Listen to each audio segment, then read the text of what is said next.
오늘 우리에게 주시는 하나님의 말씀은 사도행전 12장 1절에서 12절입니다. 이 무렵에 헤롯 왕이 손을 뻗쳐서 교회에 속한 몇몇 사람을 해하였다. 그는 먼저 요한과 형제간인 야고보를 칼로 죽였다. 헤롯은 유대 사람들이 이 일을 기뻐하는 것을 보고 이제는 베드로까지 잡으려고 하였다. 때는 무교절 기간이었다. 그는 베드로도 잡아서 감옥에 가두고 4명으로 짠 경비병 4팩에 맡겨서 지키게 하였다. 6월절이 지나면 백성들 앞에 그를 끌어낼 속셈이었다. 이렇게 되어서 베드로가 감옥에 갇히고 교회는 그를 위하여 하나님께 간절히 기도하였다. 헤롯이 베드로를 백성들 앞에 끌어내기로 한 그 전날 밤이었다. 베드로는 두 쇠사슬에 묶여 군인 2사람 틈에서 잠들어 있었고 문 앞에는 파수꾼들이 감옥을 지키고 있었다. 그런데 갑자기 주님의 천사가 나타나고 감방에 빛이 환히 비추었다. 천사가 베드로의 옆구리를 쳐서 깨우고 말하기를 빨리 일어서라 하였다. 그러자 쇠사슬이 그의 두 손목에서 풀렸다. 천사가 베드로에게 띠를 띠고 신으라 하고 말하니 베드로가 그대로 하였다. 또 천사가 그에게 겉옷을 두르고 나를 따라오너라 하니 베드로가 감방에서 나와서 천사를 따라갔다. 베드로는 천사가 하는 일이 참인 줄 모르고 자기가 환상을 보고 있는 것이라고 생각하였다. 그들이 첫째 초소와 둘째 초소를 지나서 시내로 통하는 철문에 이르니 문이 저절로 열렸다. 그래서 그들은 바깥으로 나와서 거리를 하나 지났다. 그때 갑자기 천사가 떠나갔다. 그때야 베드로가 정신이 나서 말하였다. 이제야 참으로 알겠다. 주님께서 주님의 천사를 보내셔서 헤롯의 손에서 그리고 유다 백성이 꾸민 모든 음모에서 나를 건져 주셨다. 이런 사실을 깨닫고서 베드로는 마가라고도 하는 요한의 어머니 마리아의 집으로 갔다. 거기에는 많은 사람이 모여서 기도하고 있었다. 아멘. 오늘 말씀에 두 종류의 손이 나옵니다. 먼저 1절에 보니까 이 무렵에 헤롯 왕이 손을 뻗쳐서 교회에 속한 몇몇 사람을 해하였다 라고 되어 있습니다. 첫째 손은 헤롯 왕의 손입니다. 왕의 손은 권력을 상징하죠. 그래서 왕이 하는 일은 손을 드는 일입니다. 손을 들어서 명령만 하면 됩니다. 손을 뻗쳐서 서류에 서명만 하면 됩니다. 그러면 수십 명, 아니 수백 명 혹은 수천 명의 목숨을 살렸다 죽였다 할 수 있습니다. 마태복음 2장에 보면은 헤롯 대왕이 베들레헴에 있는 2살 아래 산의 아이들을 모조리 죽인 이야기가 나와 있는데요. 그러나 왕이 직접 이 집 저 집 돌아다니면서 아기들을 죽인 것은 아니었습니다. 말하자면 헤롯은 손만 들었습니다. 2살 아래 산의 아이는 모두 죽여라. 그러면은 밑에 있는 신하들이 알아서 그 명령을 떠받드는 것이죠. 그리고 마태복음 14장에 보면은 헤롯이 세례 요한을 죽인 이야기가 나옵니다. 이때 헤롯은 방금 말씀드린 헤롯 대왕의 아들 헤롯 안디바입니다. 그도 아버지를 따라서 손만 들면 됐습니다. 세례 요한을 죽이기 위해서 헤롯이 자기 손에 직접 피를 묻힐 필요는 없었어요. 손을 들고 명령만 했습니다. 죽여라. 왕이 하는 일은 이렇게 손을 드는 일이라고 할 수 있겠습니다. 오늘 사도행전 본문에도 헤롯이 나오는데요. 그는 헤롯 대왕의 손자 헤롯 아그리빠입니다. 그의 할아버지가 예수를 죽이려고 했던 것처럼 그도 교회에 속한 사람들을 몇몇 죽이려고 했습니다. 그래서 손을 뻗어 명령했어요. 죽여라. 그렇게 손을 들어서 죽인 첫 번째 사람이 바로 야고보였습니다. 예수님의 제자 야고보, 세베대의 아들이자 요한과 형제간인 야고보가 이렇게 12제자 가운데 첫 번째 순교자가 되었습니다. 헤롯이 손을 들어서 야고보를 죽이자 많은 유대인이 기뻐했어요. 이참에 베드로까지 죽여야겠다라고 생각했습니다. 유대인들의 지지를 더 확실히 얻기 위해서 이번에는 베드로를 잡아서 감옥에 가두었는데 때는 무교절이었습니다. 무교절 혹은 유월절이었다는 것은 베드로 쪽에서 보면 다행스러운 일이었어요. 왜냐하면 이때는 명절이었는데 명절에는 사람을 죽이는 일을 하지 않았기 때문입니다. 무교절이 아니었다면 베드로는 어쩌면 붙잡힌 그날 당장 죽임을 당할 수도 있었을 텐데 무교절이었기 때문에 어쨌든 최소한 며칠간의 시간은 벌 수 있었던 것입니다.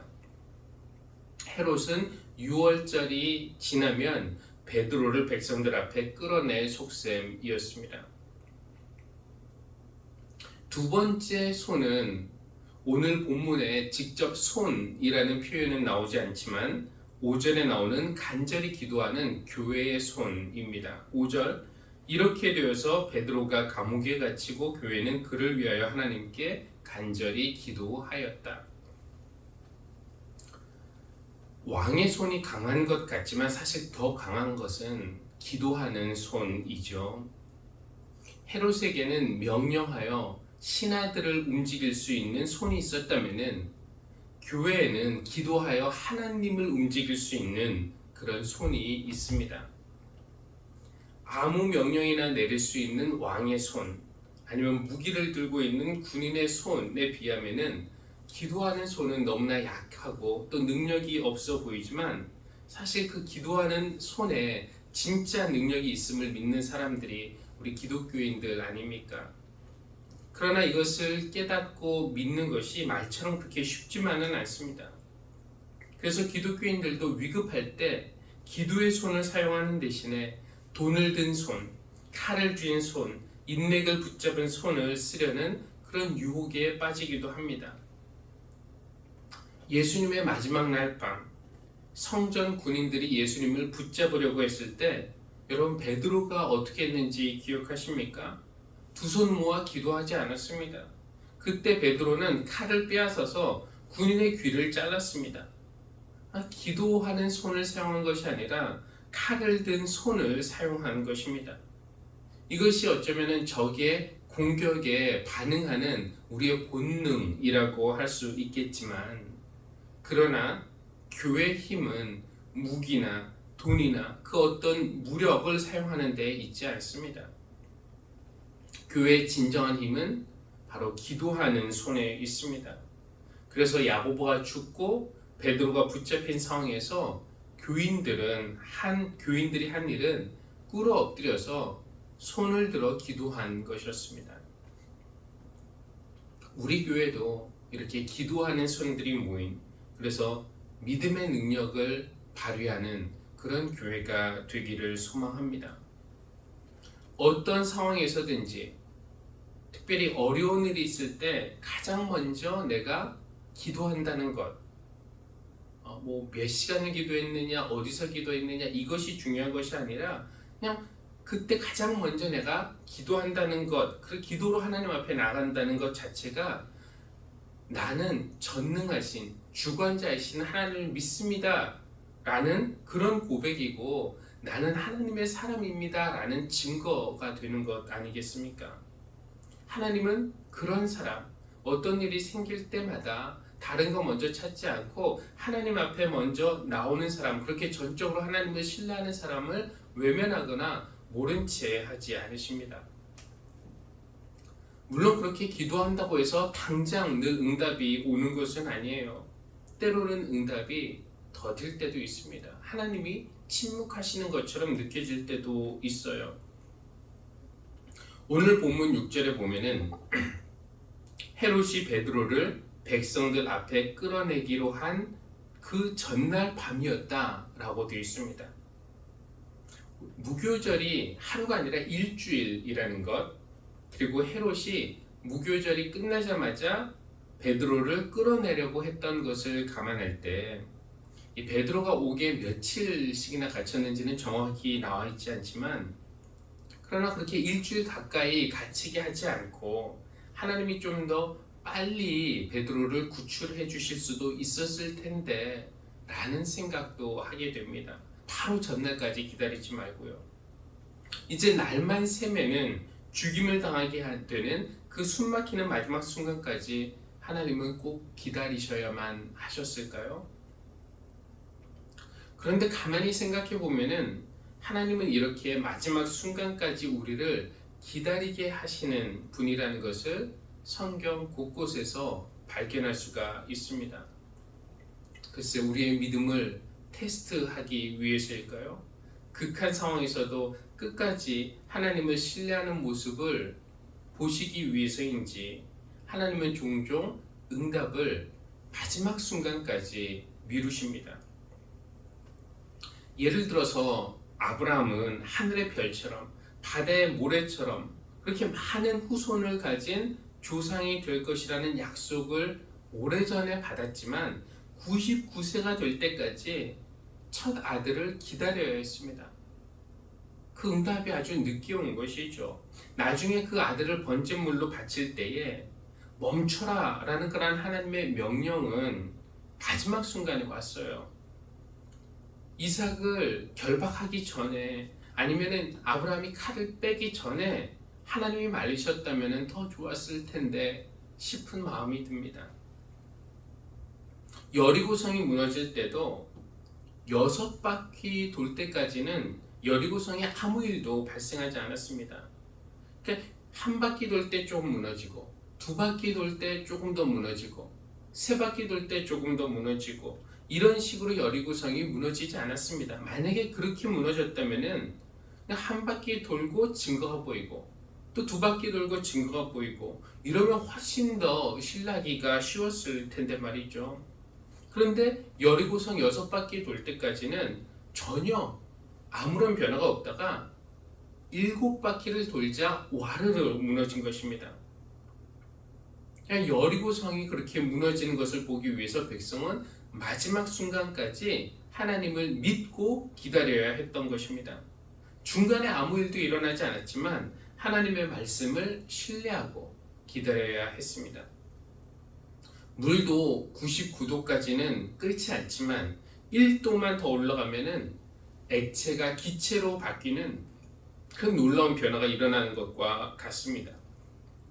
그러므로 기도하다가 응답이 더디더라도 아무 변화가 없는 것처럼 느껴지더라도 포기하지 마시고 끝까지 하나님을 신뢰하면서 기도하는 믿음, 그 믿음을 하나님께서 우리 모두에게 더해 주시기를 바랍니다.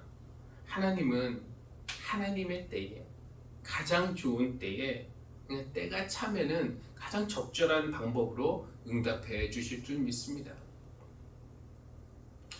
두 종류의 손에 대해서 말씀을 드렸는데요. 그렇죠? 왕의 손과 교회의 기도하는 손.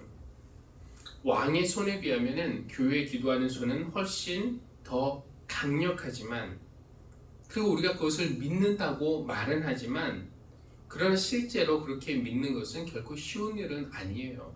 우리가 그것을 어떻게 할 수 있는가?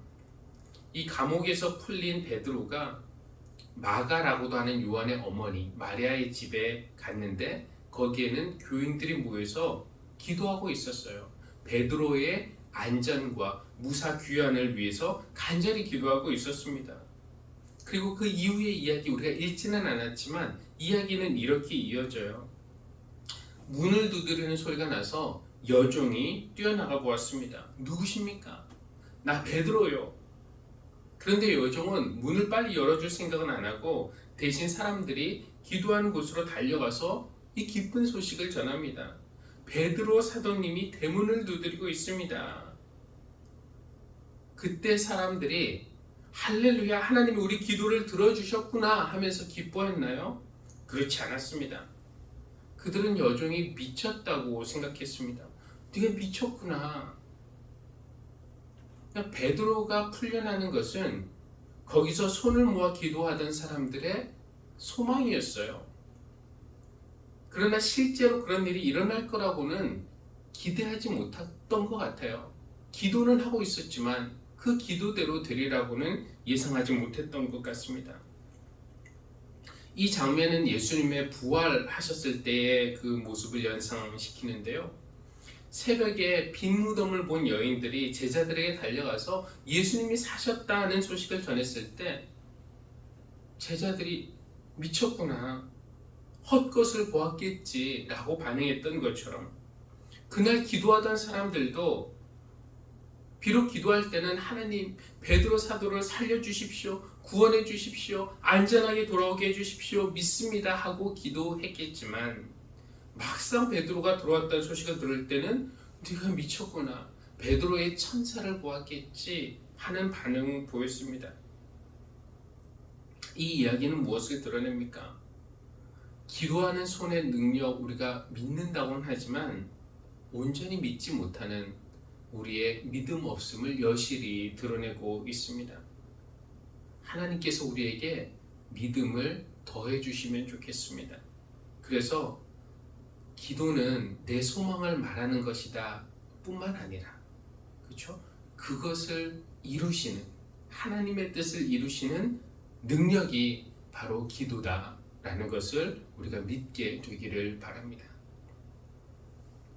오늘 두 종류의 손이 있다고 말씀을 드렸는데 사실 보이지 않는 손, 하나의 손이 더 있죠. 바로 하나님의 구원하시는 손입니다. 베드로가 옥에 갇혔던 때는 무교절 혹은 유월절 같은 절기인데요. 유월절 하면 연상되는 것이 바로 출애굽이죠. 애굽에서 노예로 살던 백성이 하나님의 놀라운 기적으로 구원받은 것처럼 유월절에 하나님은 구원의 손을 뻗어서 감옥에 있던 베드로를 구원하셨습니다. 7절 하나님의 손은 먼저 옥에 갇혀 잠을 자고 있던 베드로의 옆구리를 쳐서 깨웠어요. 그리고 그의 손에 묶여있던 쇠사슬을 푸셨습니다. 10절 하나님의 손은 베드로를 인도하여 첫째 초소와 둘째 초소를 통과하게 하셨고, 또 여기 보니까 철문에 이르렀더니 문이 저절로 열렸다고 했는데 그게 저절로 열린 것입니까? 하나님의 손이 열어준 것이 아니면 무엇이겠습니까? 그런데 재미있는 것은 이 구원의 사건이 진행되는 동안에 이 사건은 베드로에게는 마치 꿈과 같이 일어났다라는 것입니다. 9절에서 이렇게 돼 있죠. 베드로가 감방에 나와서 천사를 따라갔다. 베드로는 천사가 하는 일이 참인 줄 모르고 자기가 환상을 보고 있는 것이라고 생각하였다. 베드로는 이 일이 진행되는 동안에 이것이 꿈인지 생시인지 잘 분간하지 못했습니다. 다 구출된 다음에야 생각해보니까 알게 되었다는 것이에요. 11절 그때야 베드로가 정신이 나서 말하였다. 이제야 참으로 알겠다. 주님께서 주님의 천사를 보내셔서 헤롯의 손에서 그리고 유대 백성이 꾸민 모든 음모에서 나를 건져주셨다. 베드로는 당장이 아니라 그 순간에는 몰랐지만 한참 지나고 나서 뒤를 돌아보았으니까 하나님의 손이 자기를 구원해 주셨다라는 것을 깨닫게 된 것입니다. 이것은 무엇을 말하는 것일까요? 우리가 하나님의 일하심을 느끼지 못하고 인지하지 못할 때에도 하나님은 우리를 구원하시기 위해서 일하고 계십니다. 때로는 하나님의 손이 분명하게 개입한 것을 느낄 때가 있어요. 그럴 때는 하나님의 구원을 찬양하고 영광 돌리는 일이 쉽습니다. 그러나 우리가 보지 못한다고 해서, 우리가 느끼지 못한다고 해서 하나님이 일을 하지 않으시는 것은 아닙니다. 하나님의 구원의 손은 오늘도 일을 하고 있습니다. 우리를 부자유하게 하는 쇠사슬들, 이기심, 탐욕, 미움, 혐오, 열등, 슬픔, 절망의 쇠사슬들을 풀어주시고 닫힌 마음의 문을 여시는 일을 하나님의 손은 하고 있습니다. 하나님의 손은 영적으로 잠자고 있는, 절망한 상태에 그냥 누워있는 우리의 옆구리를 쳐서 우리를 깨우기도 합니다. 그리고 우리를 자유가 있는 곳으로 이끌고 가시는 일도 하나님의 손이 합니다. 우리가 영적으로 무뎌서 이것이 꿈인지 생시인지 잘 구별하지 못할 뿐이지, 오늘도 하나님은 보이지 않는 구원의 손을 뻗어서 구원의 일을 계속하고 계십니다. 오늘 세 종류의 손에 대해서 말씀을 드렸어요. 통치자의 손, 기도하는 교회의 손, 그리고 보이지 않게 일하시는 하나님의 손. 정말로 세상을 바꿀 수 있는 것, 정말로 나의 삶을 바꿀 수 있는 손은 바로 하나님의 손이고, 그 손을 움직이게 할 수 있는 것은 우리의 기도하는 손인 줄 믿습니다. 진정한 능력을 가지신 하나님을 우리가 끝까지 신뢰하면서 손을 모아서 또 손을 뻗어서 기도할 때 구원하시는 하나님의 손이 우리에게 참 자유를, 참 기쁨을 선물해 주시기를 주님의 이름으로 기원합니다. 기도하시겠습니다. 창조주 하나님, 우리를 손수 아름답게 지어주심을 감사합니다. 우리가 지치고 쓰러질 때 하나님은 손을 뻗어 위로하며 새 힘을 주셨고, 우리가 위험에 처했을 때 하나님은 손을 내미셔서 구원하셨고, 우리가 굶주리고 가난했을 때 하나님은 손을 펴서 부족하지 않게 채워주셨습니다. 그러나 우리의 눈에는 하나님의 구원의 손보다는 통치자의 명령하는 손이 더 매력적으로 보였고, 돈과 무기를 진 강자의 손이 더 능력 있게 보였기에 그 손을 더 잡고 싶어 했습니다. 하나님, 하나님에게만 세상을 바꾸고 우리 삶을 바꿀 수 있는 참 능력이 있음을 깨닫고 신뢰하게 하여 주십시오. 우리에게 기도할 수 있는 손을 주심을 감사합니다. 우리가 하나님의 손을 조정할 수는 없지만 하나님의 마음을 움직이게 할 수 있는 기도손이 우리에게 있으니 언제 어디서나 손을 모아 또 손을 들어 기도하는 교회가 되어서 하나님의 능력을 경험하는 은혜를 누리게 하여 주십시오. 예수님의 이름으로 기도합니다. 아멘.